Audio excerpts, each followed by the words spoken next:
Então, o nosso sermão hoje é intitulado de Impensável. E eu escrevi 2 sermões, o Impensável 1 e o Impensável número 2, porque eu sou muito criativo, sabe? E uma vez que você escreve um bom sermão, você pensa, é melhor numerar ele como 1 e 2, porque as pessoas vão prestar mais atenção assim. Eu chamei esse sermão de Impensável e eu gostaria de pensar sobre o impensável. Certamente não é algo que é imprevisível, mas certamente é impensável ao desfrutar das bênçãos e liberdades que nós temos nos Estados Unidos hoje. Mas já é hora de nós começarmos a pensar no impensável. Já está acontecendo na tela das nossas TVs no Afeganistão e na China, e é hora de nós começarmos a pensar no impensável, no tocante aos adventistas e aos que são fiéis a Jesus Cristo aqui nos Estados Unidos. Então, por favor, curvemos as frontes, vamos convidar a presença do Espírito Santo mais uma vez. Pai Celeste, nós te agradecemos pelas liberdades das quais ainda podemos desfrutar. Estamos aqui reunidos na tua casa, no teu dia, com o teu povo. Pai Celeste, nós te agradecemos pelo milagre da tecnologia que tem permitido, como na noite passada, 20.000 dispositivos conectados ao redor do mundo assistindo os nossos programas. E Pai, muito obrigado por o Evangelho poder, de fato, atingir a toda nação, tribo e língua. Então, Pai, ao nos reunir aqui hoje, nós não nos reunimos para ouvir as palavras desse mundo, mas nós nos reunimos para ouvir a voz do Teu Espírito, falando aos nossos corações e mentes. Este é o caminho, andai por ele. Então, Pai, eu peço que hoje Tu me esvazies, que não sobre nada de mim, que hoje sejam somente as Tuas palavras aqui. E que as palavras que eu fale venham do Teu trono de graça, em nome de Jesus. Amém. Ok, então antes da queda de Babilônia, no ano 605 a.C., ao olharmos para o registro das Escrituras, fica claro que as elites sociais e espirituais de Jerusalém tinham acomodado e promoviam o paganismo que odiava Jeová das nações ao seu redor. Os profetas fiéis, como Elias e Jeremias, foram perseguidos pela elite social e política do povo de Deus. E muitos seguidores de Jeová, seguidores fiéis, foram mortos, incluindo Isaías. Na verdade, mataram tantos que as ruas de Jerusalém se tornaram vermelhas do sangue dos fiéis. Avançando no tempo, quando nós chegamos a Jerusalém na semana da Páscoa, no ano 31, Jesus foi julgado diante de Caifás, o sumo sacerdote, diante do concílio judeu, o Sinédrio, diante do governador romano Pilatos e diante de Herodes Antipas, o governador da Galileia. E finalmente ele foi levado mais uma vez diante de Pilatos. E por que havia essa divisão política no antigo Israel? Bem, desde os Seleucidas e depois os romanos, o povo de Israel sofreu totalitarismo político e social, primeiro os Seleucidas, depois os romanos. E como resposta a essas exigências totalitárias, primeiro dos Seleucidas e depois dos romanos, o povo de Deus se dividiu. A elite social procurou manter o seu papel de elite na sociedade e preservar a instituição deles, ou seja, o templo. E Caifás articulava bem a filosofia do comprometer da parte das elites do povo de Deus. Quando ele falou a respeito da morte de Jesus, ele disse: nem considerais que vos convém que morra um só homem pelo povo e que não venha perecer toda a nação. Os fariseus, os essênios e os zelotas, que eram facções em resposta ao totalitarismo político e religioso dos Seleucidas e depois dos romanos, cada um deles propôs uma reação diferente. Na União Soviética, e nós poderíamos falar de muitos exemplos aqui hoje, mas eu escolhi falar dela aqui brevemente. Depois da Revolução dos Bolcheviques, vocês conseguem me ouvir bem? Parece que o meu microfone caiu aqui. Ok, então talvez seja melhor eu voltar para o microfone principal aqui. Não? Vocês me ouvem agora? Ok, certo. Na URSS, depois da Revolução dos Bolcheviques em 1917, os adventistas andaram como que pisando em ovos com Lenin. Lenin esperava que a religião e fé desaparecessem com a nova Revolução Bolchevique. E ele estava à procura de apoiadores na Revolução, na Guerra Civil entre os brancos e os vermelhos. Os brancos eram os que apoiavam o regime czarista e os vermelhos os que apoiavam os bolcheviques.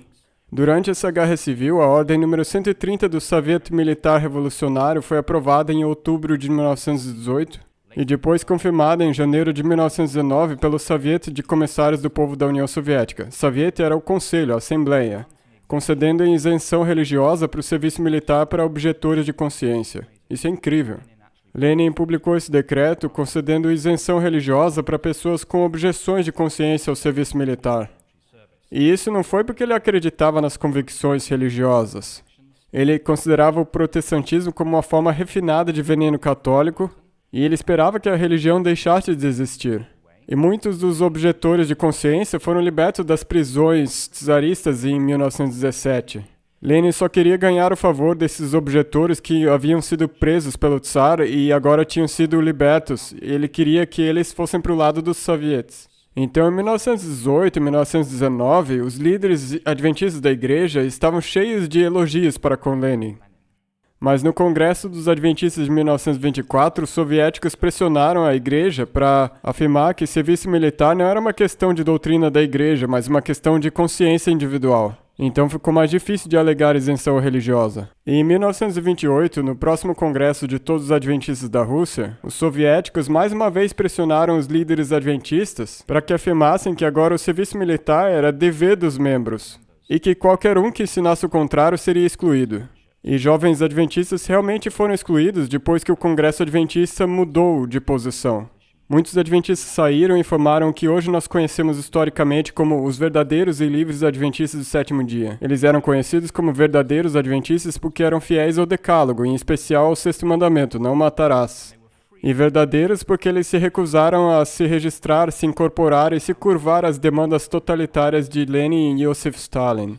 Eles tinham suas próprias impressoras, faziam seus próprios congressos e ensinavam seus próprios filhos, que é um ato de rebeldia para um sistema que proíbe a transmissão da religião dos pais para os filhos. Os verdadeiros e livres adventistas eram dirigidos por um tal pastor Shelkov. Ele serviu ao longo da União Soviética. Ele passou 23 anos em campos de concentração, prisões e campos de trabalho forçado. E no governo de Leonid Brezhnev, quando a União Soviética já estava enfraquecendo e quase caindo, ele foi pego pela KGB já com 83 anos de idade. Ele foi capturado pela KGB, tratado de maneira dura. A KGB já estava querendo pegar ele para se vingar, para descontar a raiva nele, porque ele conseguiu ficar fugindo por tantas décadas. E em 1979, ele recebeu a sentença de 5 anos de trabalho árduo num campo de concentração no norte da Sibéria. Ele tinha 79 anos de idade. Andrei Sakharov, o famoso dissidente soviético, fez um apelo à ONU para que ele fosse liberto. Solzhenitsyn também pediu para ele ser liberto. Muitos dos principais dissidentes soviéticos também fizeram seu apelo em prol desse pastor fiel dos verdadeiros e livres adventistas. Mas foi em vão, ele morreu de exaustão no campo de trabalho em 27 de janeiro de 1980. Poucas semanas após começar a cumprir pena naquele campo de trabalhos forçados no norte da Sibéria. É uma história terrível, não é mesmo? É uma história terrível, não é mesmo? E a verdade é que, quer você pertencesse aos verdadeiros e livres ou à igreja oficial adventista do sétimo dia, todo mundo enfrentou perseguição de um jeito ou de outro. Era que nem escolher o remédio. Qual dos remédios que você vai querer tomar? E hoje nós ainda temos situações onde tem que haver duas igrejas, uma igreja clandestina e uma igreja oficial. O Vietnã hoje é um dos principais exemplos disso, onde existe a igreja adventista oficial e a igreja adventista clandestina. Então nós sabemos pelo livro de Apocalipse que, no final, vai chegar um tempo quando o povo de Deus vai estar sob uma forte pressão política e econômica para comprometer a nossa consciência e os nossos modos de adoração. E quando nós estudamos a história da salvação, seja no Velho Testamento, no Novo Testamento, ou quando olhamos para a nossa própria história, quando olhamos para o que aconteceu sob o governo de Pinochet no Chile, ou no governo do general Galtieri na Argentina, ou sob o governo dos nazistas no começo dos anos 40, ou na Alemanha do Kaiser Wilhelm na Primeira Guerra Mundial, a nossa história como adventistas é que, de novo e de novo, a nossa educação religiosa ou elite da liderança procuraram encontrar um meio termo diante das exigências totalitárias do mundo para poder preservar as nossas instituições e manter a igreja unida. Então a questão não é se nós comprometemos ou não, mas o quanto nós comprometemos. Eu acredito, não vou falar sobre isso em detalhes porque não é o tema da nossa conversa aqui hoje, que hoje nós temos visto os mesmos compromissos morais e espirituais dentro da nossa educação e elite da liderança na nossa divisão. Seja com relação à teoria crítica da raça, teoria crítica, interseccionalidade, estudos LGBTQ e também as vacinas, nós temos visto esse mesmo espírito do comprometer para preservar as nossas instituições a qualquer custo, a despeito do que significa comprometer a nossa fé. Isso é uma realidade histórica, uma realidade atual. Talvez a melhor das fontes sobre viver sob perseguição além do Novo Testamento, pode ser encontrada no Voz dos Mártires. Existe um escritor dessa Voice of the Martyrs chamado de Eric Foley. Ele escreveu um manual incrível de como plantar igrejas clandestinas. E ele tem pesquisado como funciona a igreja clandestina na Coreia do Norte, que é o lugar mais hostil para uma igreja prosperar. E ele escreveu esse livro incrível, eu aconselho que todo mundo leia, você pode encontrar na internet por 10 ou 15 dólares. O sobrenome dele é Foley, F-O-L-E-Y. Eu vou mostrar uma foto do livro aqui em breve. E eu vou falar de alguns desses princípios hoje, eu adaptei eles para a realidade adventista, e eu resumi eles em 8 princípios chaves e como eles se aplicam a nós hoje. E eu estou pensando no impensável porque mais cedo ou mais tarde esse impensável vai se tornar a realidade presente. E eu não digo isso com prazer ou com alegria, eu sou um filho dessa igreja. Eu amo essa igreja, ela é um lugar incrível para se estar. Eu vejo que quando a igreja trabalha unida em missão, Deus trabalha de maneira incrível e poderosa, tanto nos Estados Unidos quanto em outros lugares do mundo. Mas nós sabemos pela nossa escatologia que mais cedo ou mais tarde a maneira com que nós fazemos nossa eclesiologia vai ter que mudar de maneira dramática e radical. Nós não podemos falar sobre a nossa escatologia e assumir que a maneira com que fazemos as coisas hoje vai continuar, porque não vai. Nós precisamos começar a pensar o que significa viver como uma igreja clandestina aqui na América do Norte. Então é disso que nós estamos falando hoje, princípios para a igreja clandestina. E o primeiro princípio que nós vamos ver é o seguinte: incorporação legal põe a igreja em servidão. Em vez disso, nós temos que ser peregrinos e forasteiros no nosso mundo de hoje. Sabe, em países onde a igreja e seminários têm sido fechados, e isso acontece hoje em países como a China, em países onde cristãos são torturados e somem com pastores, onde bíblias são queimadas e crianças tiradas de seus pais à força, a incorporação legal traz poucos benefícios, se é que algum.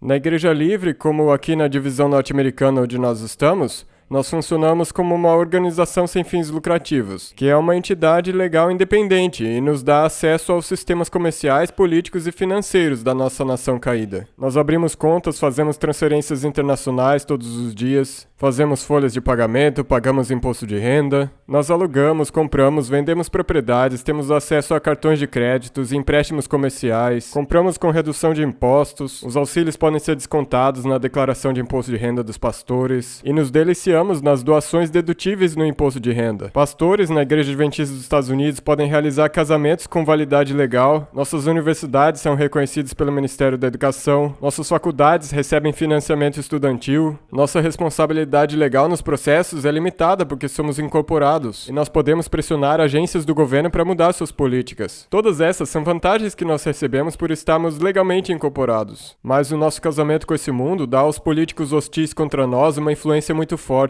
É impossível contar com os sistemas seculares para apoio operacional e não se contaminar com os valores e ideologias caídas do nosso mundo hoje. O governo tem pressionado as nossas instituições para que desistam do evangelho em troca de manter os nossos financiamentos estudantis, isenção de impostos, etc. A verdade bíblica tem sido diluída ou omitida nos púlpitos para evitar ofender as ideologias totalitárias dos Estados Unidos do século XXI.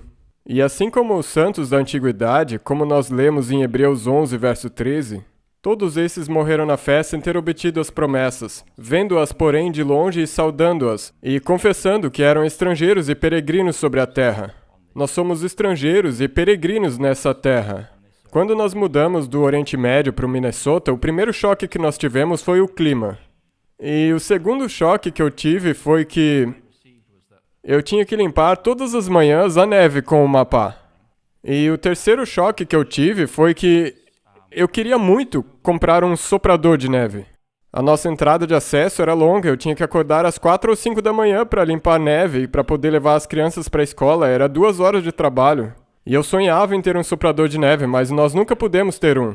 Digo, a minha esposa nunca deixou eu comprar um soprador de neve. E por quê?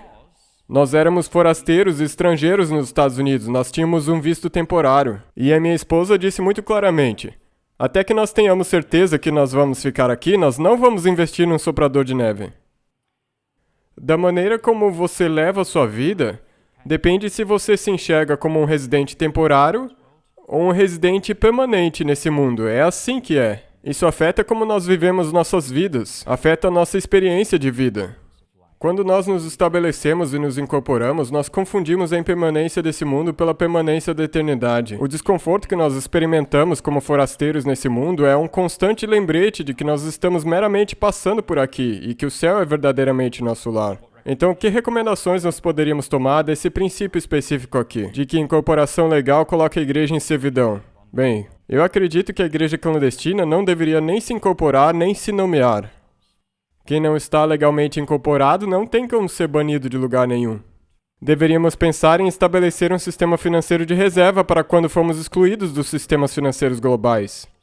E isso poderia acontecer amanhã com uma carta do Departamento do Tesouro. Qualquer um de nós poderia ser colocado na lista dos que não podem voar de avião. Não existe nenhuma supervisão judicial sobre essas decisões e quase nenhuma maneira de revertê-las. Toda vez que eu vou de volta para os Estados Unidos, eu fico grato de não ter sido colocado na lista do no-fly. Nós precisamos começar a considerar pedir que membros paguem atividades ministeriais e façam compras de materiais diretamente para evitar o controle do governo sobre esses bens. Nós precisamos ensinar os membros a não esperarem por recibos de doações dedutíveis no imposto de renda, para que a igreja esteja livre de represálias da Receita Federal. Precisamos considerar adotar uma política que proíbe pastores de assinarem certidões de casamento. Por quê? Porque isso vai protegê-los quando o governo exigir que eles realizem casamentos não bíblicos. Essas são algumas sugestões práticas para nós pensarmos ao pensarmos sobre o primeiro princípio. O segundo princípio que nós vemos aqui é não fuja, resista ou se acomode com a perseguição. Ao invés disso, seja completamente cristão no meio dela. Existem várias reações à perseguição, eu já falei de perseguição aqui no passado. Mas delas, a reação mais destrutiva para a igreja é quando a liderança acha meios termos com as ideologias do mundo ao nosso redor.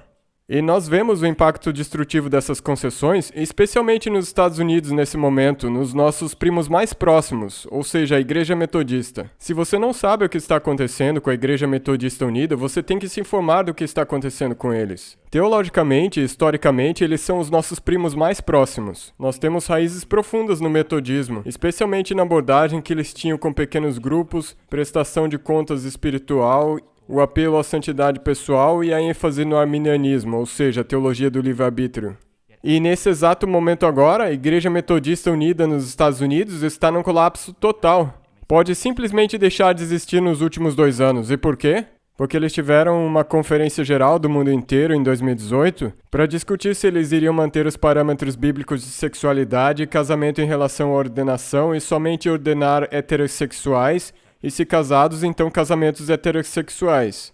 E o ramo norte-americano da Igreja Metodista Unida queria ter permissão para ordenar homossexuais praticantes e casamentos gays.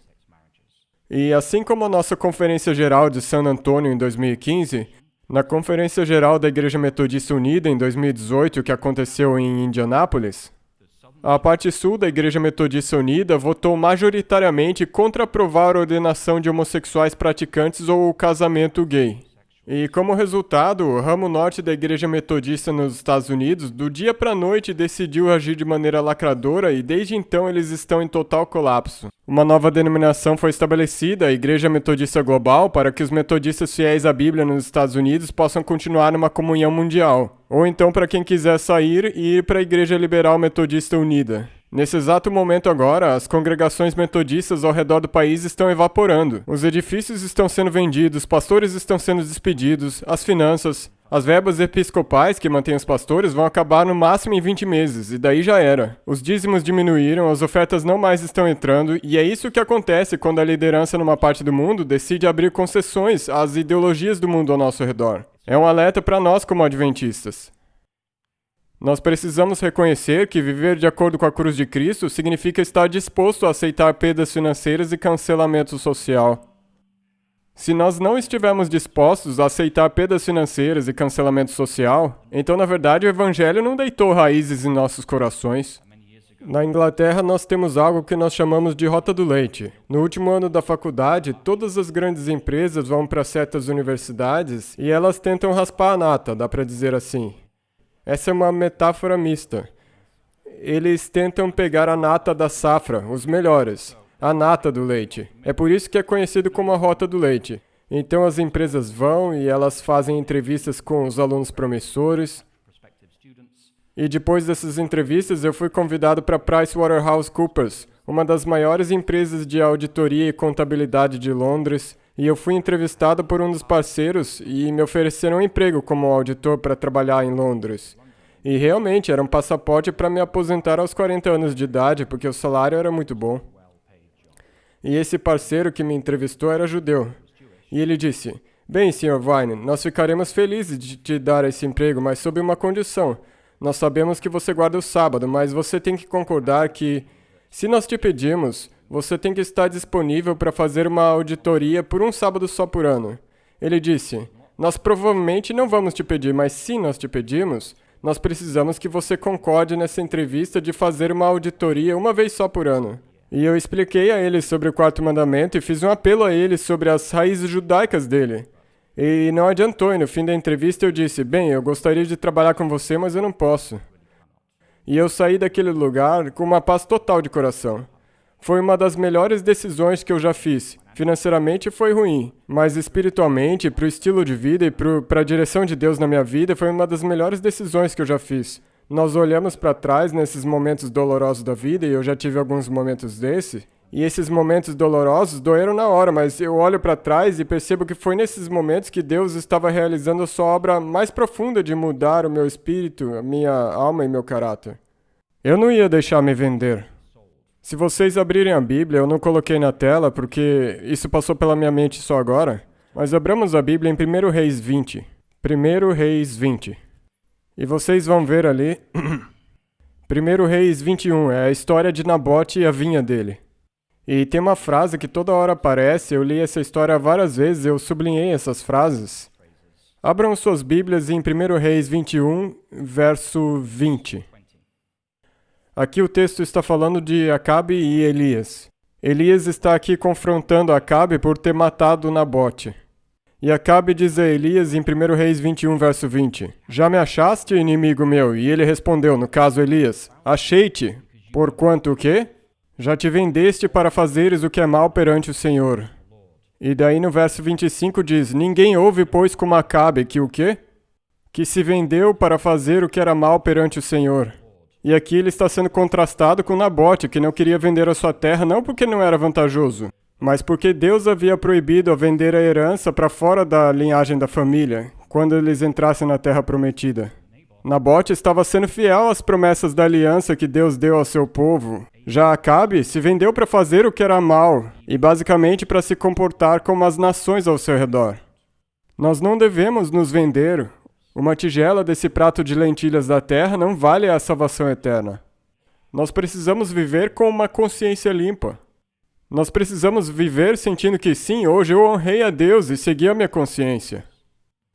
Não vale a pena aceitar os prazeres e benefícios desse mundo para depois você descobrir que não consegue dormir de noite por causa que é torturado pela sua consciência. Um homem não é definido pelo carro que ele dirige, se um Ford ou uma Ferrari. É desumanizante vender a alma por um prato do guisado de lentilhas como o Esaú. Então o que nós recomendamos hoje? Nós devemos viver de acordo com a cruz, estarmos dispostos a aceitar a perda financeira e cancelamento social. Nós devemos ser um exemplo amável dos ensinamentos de Jesus, porque nós amamos a Ele e não em reação à perseguição do governo. E eu recomendo, se você nunca leu antes, eu estava falando com o advogado Jonathan Zirkle ao vir para cá ontem. Ele recentemente vem estudando a vida do Dietrich Bonhoeffer, e eu encorajo que você leia talvez o livro mais famoso dele, que é O Custo do Discipulado. Quando Deus manda que alguém venha e o siga, ele diz: venha e morra. É assim que ele escreveu no capítulo inicial do livro. É um dos livros mais profundos que você vai algum dia ler. E se você não conhece a história de Bonhoeffer, dos últimos anos da vida dele, no meio dos anos 30, ele era um pastor em Nova York numa igreja luterana de fala alemã. E quando Hitler chegou ao poder, ele decidiu navegar o Atlântico de volta para a Alemanha. E os amigos e familiares dele disseram: por que você vai para a Alemanha? Hitler agora é o chanceler, ele vai te matar. E a resposta dele foi muito simples, eu vou dizer aqui com outras palavras. Se eu não estiver disposto a ser o pastor do rebanho em tempos difíceis, eu não posso ser o pastor do rebanho em tempos fáceis. E ele atravessou o Atlântico de volta para a Alemanha, e na Segunda Guerra Mundial, em 1944, ele foi aprisionado, e 2 semanas antes de terminar a guerra, ele foi executado por ordens pessoais de Heinrich Himmler, o chefe da SS. Então eu recomendo a vocês hoje, Comecem a memorizar o Evangelho. Decorem partes do Evangelho, porque um dia vocês podem não ter as suas Bíblias. Ah, isso nunca vai acontecer. Será? No Afeganistão, nessa mesma semana, eles estão tomando as Bíblias das pessoas, vendo os telefones se tem alguma Bíblia instalada dentro, e eles estão matando os que têm Bíblias no telefone. Isso está acontecendo bem agora, em 2021. E não existe nenhuma lei da natureza que diga que isso nunca vai acontecer nos Estados Unidos. Então eu gostaria de hoje encorajar a vocês a decorar, guardem parte das Escrituras, como os 10 Mandamentos, as Bem-aventuranças. Saiba as 28 crenças fundamentais a partir da Bíblia. E decorar a essência do Evangelho, porque um dia você vai ter que compartilhar a essência do Evangelho. E você pode dizer, pastor, eu não sei como compartilhar o Evangelho, eu não sei dar um estudo bíblico. Você pode explicar o Evangelho em 3 palavras e todo mundo pode decorar isso. A primeira é, me desculpe. Deus me desculpe pelos meus pecados. A segunda palavra é obrigado. Obrigado, Jesus, por morrer no Calvário em meu lugar. E a terceira palavra é por favor. Por favor, Pai, envie o seu Espírito Santo para me guiar, me encher e me guiar. Essa que é a essência do Evangelho na nossa perspectiva. Me desculpe, obrigado e por favor. Isso não é difícil, não é mesmo? Todo mundo pode aprender isso. Então, vamos começar a considerar decorar partes-chave das Escrituras. O terceiro princípio, ali o livro Custo do Discipulado. Você pode encontrar na internet. Se você nunca leu, faça disso uma prioridade. É basicamente um estudo do Sermão do Monte. Se você ler o Maior Discurso de Cristo, da irmã White, que é basicamente um estudo sobre o Sermão do Monte, é um livro que tem paralelos. Ele se chama O Custo do Discipulado e eu recomendo a todos que leiam. E o terceiro princípio é o seguinte, ao invés de se clandestinizar em resposta à perseguição, se torne clandestino para manter a coisa principal. Existe um princípio importante no plantar de igrejas, e o princípio é: nós sempre devemos agir pelo motivo mais puro, o amor ao perdido. O amor de Cristo nos motiva a comunidade ao nosso redor. Se o criar de uma igreja começa por divisões internas, porque eu não me dou bem com você e você não se dá bem comigo, não se surpreenda caso esse espírito de divisão seja incorporado ao DNA da nova igreja plantada. Isso acontece o tempo todo. Se essa congregação for dividida em 2 porque nós não podemos concordar em algum assunto entre nós, e digamos que essa igreja daqui vai fundar uma igreja a meia milha daqui, vocês vão ter um senso de justiça completa e esse pessoal aqui vai ter um senso de eles são traidores. Nós não estaremos falando bem uns dos outros. E aqueles que vierem a essa igreja terão um senso de justiça e orgulho pessoal. E aqueles que vierem aqui estarão imersos num espírito de amargor e vingança em direção àqueles que foram embora. Então, plantar uma nova igreja porque eu não consigo me dar bem com você não é uma boa razão para plantar uma nova igreja. Nós nos tornamos clandestinos para manter o principal. E a igreja clandestina existe por 2 motivos principais. Primeiro, para que a palavra de Deus possa ser pregada puramente e ensinada. Segundo, para que as ordenanças do Evangelho, tal como o casamento, o batismo e Santa Ceia, possam ser praticadas de maneira fiel às Escrituras. Na China comunista hoje em dia, o Partido Comunista Chinês escolhe os pastores para as 3 igrejas patrióticas. E assim eles garantem que qualquer pregação ou ensino vindas do púlpito dessas igrejas na China, com mais de 100 milhões de membros, nas 3 igrejas patrióticas, sejam compatíveis com o dogma comunista. Os pastores, os bispos, etc., todos são indicados pelos supervisores comunistas. Portanto, a igreja na China foi obrigada a se tornar clandestina. Hoje, no Canadá, onde as leis explicitamente proíbem os ensinos das escrituras nas questões de sexualidade humana, eu acredito que a verdadeira igreja da China também vai ser obrigada a se clandestinizar, para que o evangelho possa ser pregado livremente, cheio de graça e verdade. E nos Estados Unidos hoje, quando inevitavelmente se tornar imposto e exigido que pastores realizem casamento gay como agentes do Estado, tais como nós já fazemos, mas para casais heterossexuais, a igreja igualmente vai ser obrigada, se quiser permanecer fiel às Escrituras, a se clandestinizar. O evangelho não tem como ser preso por restrições do governo. Deus pode levar o evangelho a muitos lugares e a muitos corações inalcançados, fora dos edifícios físicos de igreja onde ele é proclamado hoje. Foley escreveu isso no livro dele e eu tenho uma citação aqui. Deus não respeita os limites do mundo, de onde, quando e por quem ele pode enviar a sua palavra, nem a quem ele pode enviá-la. Ele conquistou o mundo e não simplesmente comprou uma terra nele. O evangelho é soberano, e nós somos obrigados a pregar o evangelho completo, com verdade e graça. E se o governo exige que nós diluamos, abafemos, ajustemos, modifiquemos e neguemos o Evangelho, como tem acontecido mais e mais no Ocidente, então o povo de Deus tem a obrigação de dizer: somos gratos a Deus pelas bênçãos da igreja visível, mas agora chegou a hora de nós irmos para uma igreja com um modo clandestino de operação. Então o que nós deveríamos recomendar hoje? Se formos criar uma igreja domiciliar clandestina, faça isso por amor ao perdido e não por qualquer emoção negativa. Ore para que Deus te dê um coração que ame o perdido e ore pelos que te perseguem. Se pergunte se o Evangelho pode ser pregado livremente no seu país e na sua igreja. E se as ordenanças das Escrituras, tais como casamento, batismo e Santa Ceia, podem ser praticadas em harmonia com as Escrituras. Mantenha o principal, a pregação e o ouvir da Palavra de Deus, como o principal nas suas reuniões congregacionais. E o quarto princípio é: quando eu era pequeno, meu pai era um pregador, e quando ele dizia, por exemplo, nós temos 6 pontos, eu ficava mentalmente calculando. Vocês estão fazendo isso agora? Se nós estamos no quarto e é 9h35, então ele vai terminar isso aqui às 9h58. Eu sempre fazia isso quando eu era pequeno, e talvez alguns de vocês estejam fazendo isso agora. O quarto princípio é o seguinte: ao invés de comprar edifícios, se reúnam onde as pessoas já se encontram. Sabe, nós já sabemos disso, a igreja não é um edifício. Portanto, a igreja clandestina não adquire edifícios, simples assim. A igreja clandestina vive de acordo com a palavra de Deus, que não pode ser restringida. Nós não somos autorizados por Deus a trabalhar com restrições do governo que digam pregue aqui, mas não aqui, diga isso, mas não diga aquilo.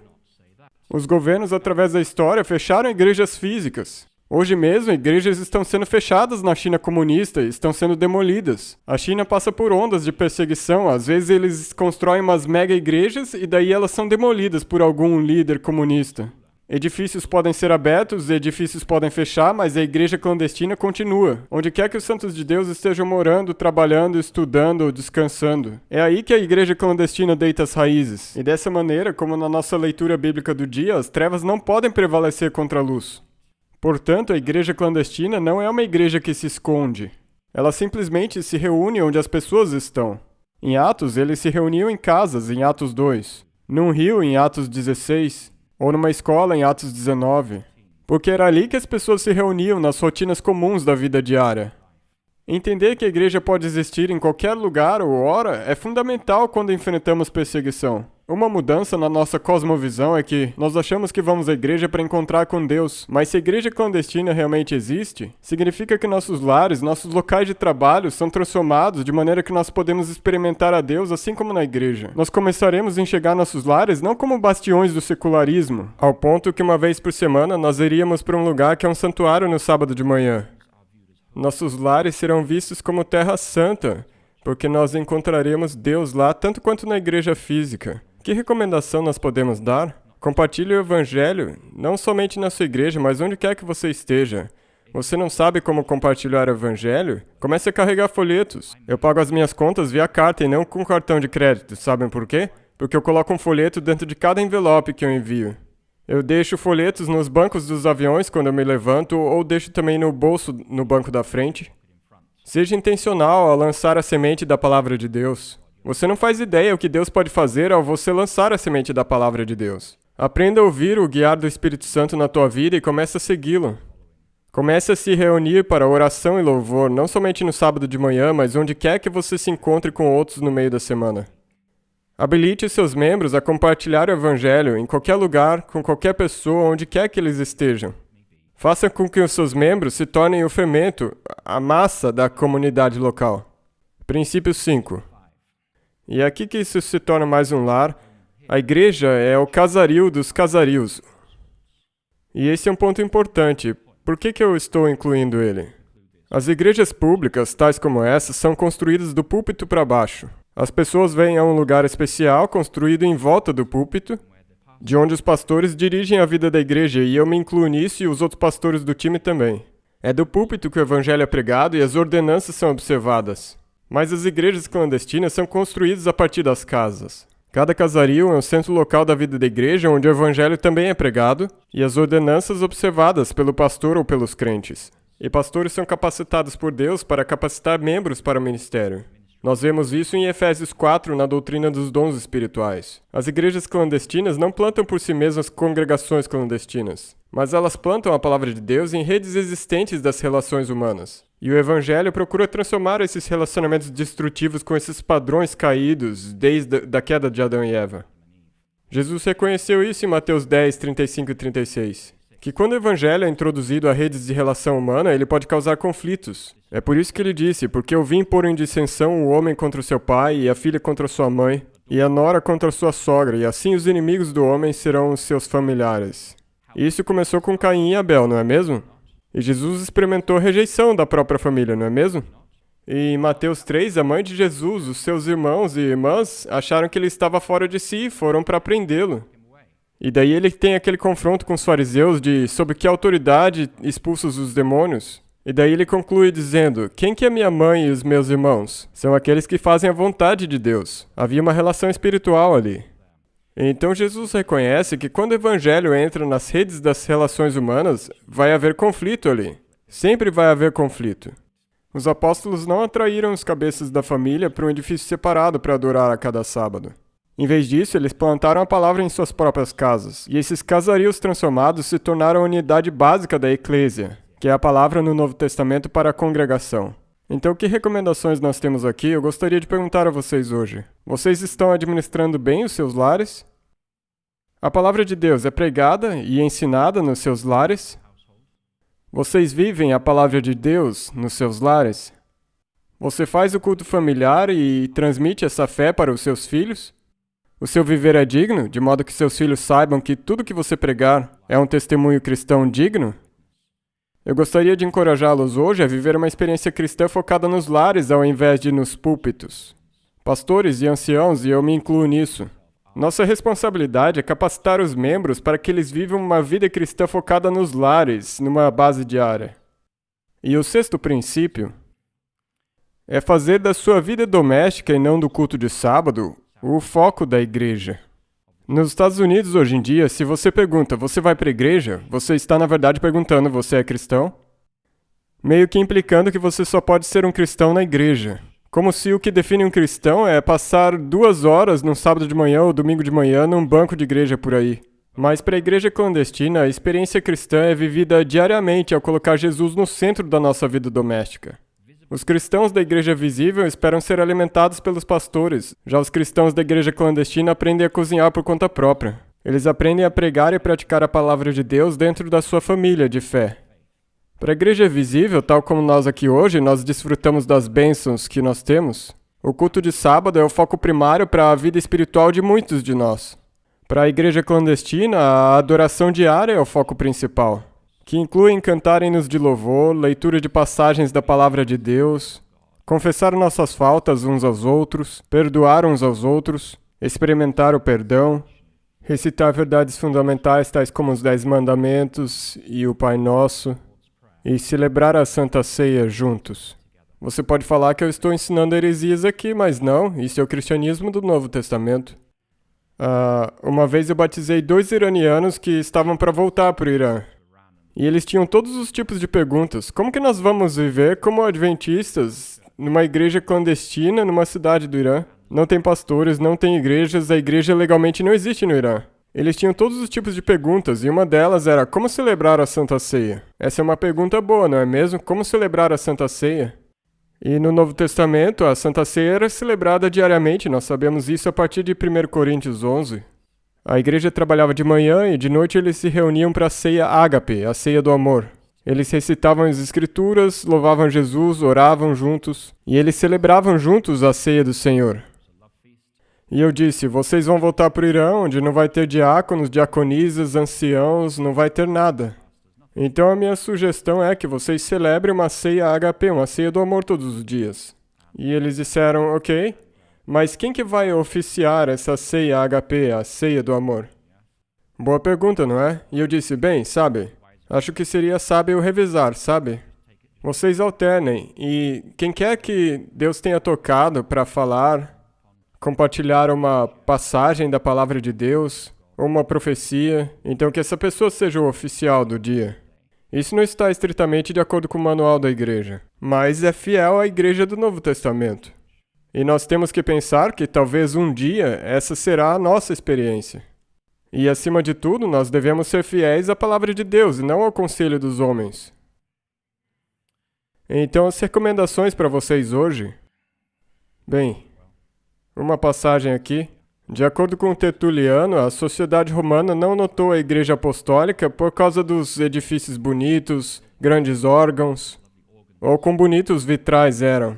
Os romanos antigos reconheceram que a igreja tinha algo de especial por causa do amor que eles tinham uns pelos outros. E isso veio de um autor que originalmente não era cristão. O próprio Jesus disse: "Nisso conhecerão que sois meus discípulos, não se vocês tiverem belos edifícios, ou se tiverem uma hierarquia, mas pelo amor que vocês tiverem uns pelos outros." Então eu gostaria de encorajar a vocês hoje a revigorar e amar. Revigorar e comprometer-se de novo a amar uns aos outros. Decidir ter cultos diários em casa com a sua família, orar com a sua esposa ou com seu esposo, orar para que as crianças transmitam as verdades do Evangelho. A pastores como eu, por exemplo, eu quero me desafiar e aos outros a capacitar os membros para que possam fazer visitas aos lares, a estudar com os outros a palavra de Deus e levá-los a Jesus Cristo, e experimentar a alegria que é levar alguém a Jesus. E especialmente para os jovens, tome a responsabilidade. O mundo tem uma necessidade extrema de obreiros evangelísticos. O mundo pode te oferecer muitas carreiras, mas nada é tão gratificante como ser um embaixador de Jesus Cristo. Então, se você ouvir hoje Deus te chamando para uma vida de ministério evangelístico, não silencie a voz do Espírito, mas avance na fé. O 7º princípio é o seguinte: ao invés de usar líderes profissionais, use amadores. O interessante é que no Novo Testamento, bem, nós temos essa ideia de que você que é um jovem rapaz ou moça e se sente chamado para o ministério de Deus, então você deixa o seu emprego secular, digamos como professor ou contador ou qualquer que seja o seu emprego, você deixa isso, vai para o seminário e se torna um ministro de tempo integral do Evangelho. E esse é o modelo ocidental tradicional, mas não é assim que Jesus fez. O ministro de mais sucesso no Novo Testamento foi Paulo, e ele vivia fazendo barracas, ele literalmente era um fazedor de tendas. E fazer barracas permitia que ele estivesse no mercado. E estando ali no mercado onde acontecia compra e venda de tendas, permitia que ele se envolvesse no mercado de ideias, onde ideias eram trocadas quando as pessoas falavam umas com as outras no mundo real. Então nós precisamos repensar o que significa ser liderança da igreja. Sabe, na igreja livre, a igreja visível onde nós nos encontramos aqui hoje, na igreja de Village, as igrejas maiores tendem a atrair pregadores eloquentes, certo? Sim, é verdade. Quando nós procuramos por um pastor experiente e é difícil procurar por um, nós queremos saber como é que ele prega. Porque as pessoas vão tolerar quase qualquer coisa se houver um bom sermão no sábado de manhã. Eu estou dizendo, isso é verdade. Se as pessoas souberem que elas vão estar ouvindo a palavra de Deus, elas vão tolerar quase qualquer coisa. Pode estar frio, elas podem até ouvir hinos que soam como marchas fúnebres, elas vão aguentar qualquer coisa, se elas puderem ouvir a palavra de Deus com autoridade e convicção. Então nós procuramos por pastores que pregam bem, nós também procuramos por administradores competentes, e eu digo a vocês que guiar uma igreja é uma tarefa de extrema complexidade. Existem muitos ministérios interrelacionados nas grandes igrejas, com um alcance pesado de mídia e mobilização considerável de voluntários. E como corporações, nós temos responsabilidades legais consideráveis. Então, cada vez mais, a liderança das igrejas nos Estados Unidos é para poucos profissionais altamente treinados com conhecimento muito específico, não somente em teologia, mas no uso das leis antidiscriminação e manutenção, em ministério motivacional e mídia, e como a internet funciona. E cada vez menos e menos pessoas têm o amplo conjunto de habilidades e conhecimentos necessários para preencher um papel de liderança numa igreja altamente pública, altamente visível. Nós somos abençoados nessa igreja com o time que nós temos hoje. Mas eu digo a vocês que é muito, muito difícil achar um time pastoral tão competente para uma igreja grande. É muito, muito difícil fazer isso. Esse tipo de pessoas são raras e difíceis de encontrar. Mas com o surgir do antitotalitarismo cristão nos Estados Unidos hoje, sejamos realistas. Nós temos padrões geracionais decrescentes de dízimo.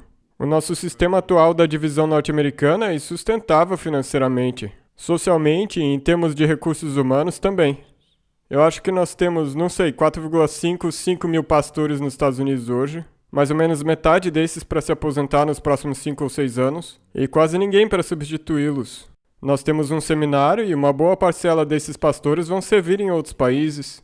Tem uma onda muito pequena de novas pessoas chegando. Isso não é uma crise, é uma oportunidade. Porque na igreja clandestina a liderança é proporcionada pelos muitos amadores e não pelos poucos profissionais. A palavra amador vem de amare, amar.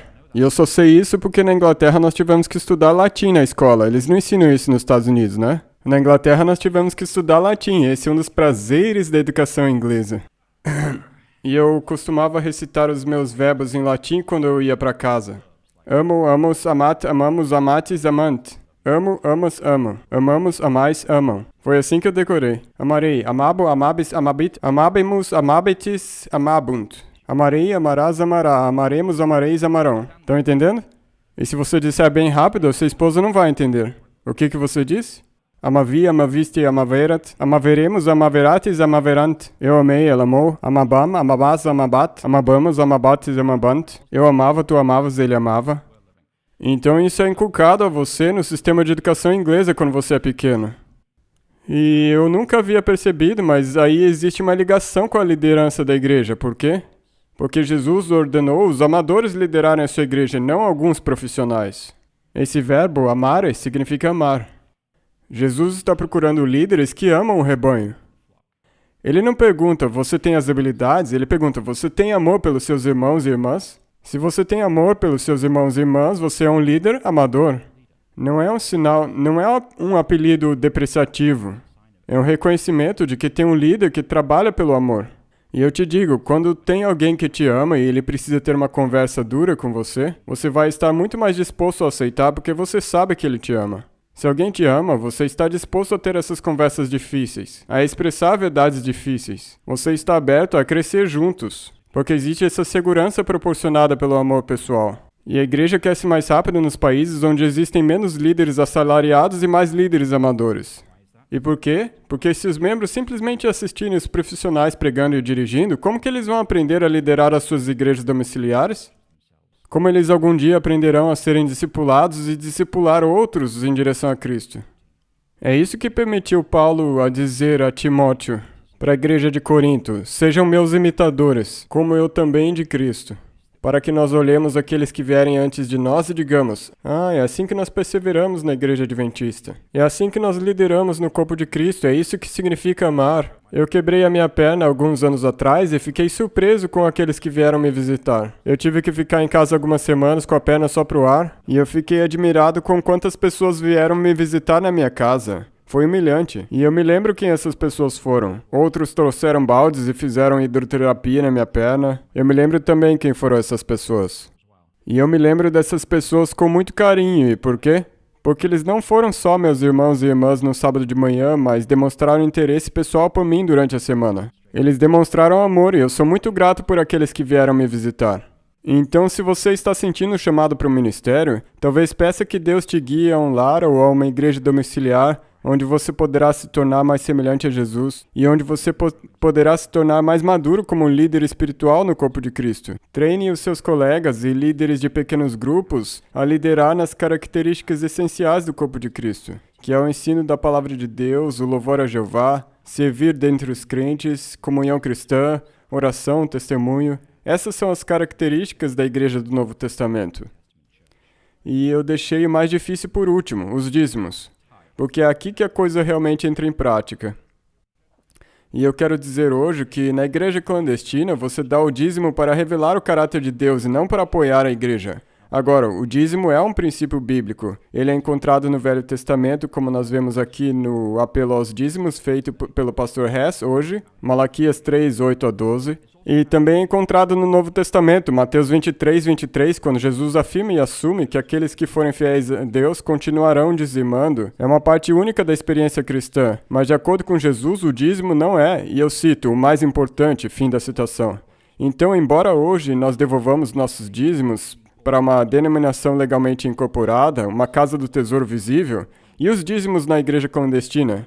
Lembre-se, a igreja clandestina não tem edifícios, não tem oficiais, não tem hierarquia, não tem administradores, não tem uma conta de banco para onde você pode transferir os dízimos. Então, o que você faz com o dízimo nessas circunstâncias? Nos evangelhos, Jesus não nos ensina a dizimar daquilo que nos sobrou, mas ele ensina que retornemos o dízimo ao Senhor do nosso sustento, do nosso pão com manteiga diário. Nós damos não porque nós temos algo sobrando, Mas nós devolvemos porque nós estamos sempre sob risco de nos tornarmos autossuficientes financeiramente. Dizimar é um antídoto ao materialismo e à ganância. Ele nos convida a depender de Deus diariamente dentro dos nossos ciclos de salário. Na igreja clandestina, nós devolvemos nossos dízimos ajudando aqueles que estão passando necessidade na nossa comunidade, sejam eles discípulos ou não, incluindo aqueles que nos odeiam ou nos perseguem. E por quê? Para que eles possam saber que é seguro confiar no nosso Pai Celeste. E ao fazer isso, nós nos colocamos numa posição de completa dependência de Deus. Doar não é um sinal da nossa própria generosidade, e sim um sinal de que nós completamente confiamos na generosidade de Deus. Dizimar doando aos necessitados, na verdade, é uma forma de evangelismo. Isso convida o perdido a louvar a Deus e confiar nele mais do que em Mamon.